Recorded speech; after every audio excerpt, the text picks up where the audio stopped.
Aziz o'rtoqlar, ulug' ayyom Ramazon kunlarida yaqinlaringizga hadya qilmoqchi bo'lgan bo'lsangiz, mana shu xonadonni tavsiya qilaman. Narxi juda ham zo'r. Oxirida aytib o'taman aziz o'rtoqlar. Juda ham hamyonbop chiqqan. Uyimiz 75 kvadrat metrli Yakkasaroy tumanida City Mall deb nomlangan turar joy majmuasida joylashgan. 3 xonali, 2 ta sanuzli bor. Hozir men sizlarga umumiy tanishtirib chiqaman. Bu yo'lagimiz bo'ladi. Podyezddan kirish qismimizda Hikvision qurilmalari qo'yilgan domofon, bu yoqda bo'lsa stroyniy shkaflarimiz bilan zirkalli oynalarimiz va o'ng qo'lda bizani umumiy sanuzlimiz bor. Hamma texnikalari bilan chiroyli high-tech uslubda ta'mirdan chiqarishgan, ko'radigan Hoffman mashinalari ham bor.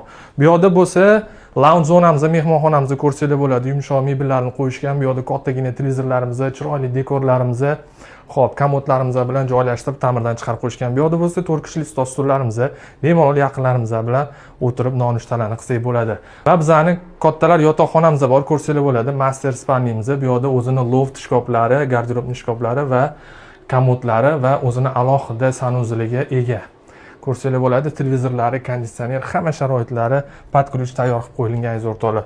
Va oshxonaga o'tamiz. Oshxonamizda vidvijnoy yaxshi loft eshigi qo'yilgan, ko'rsanglar bo'ladi.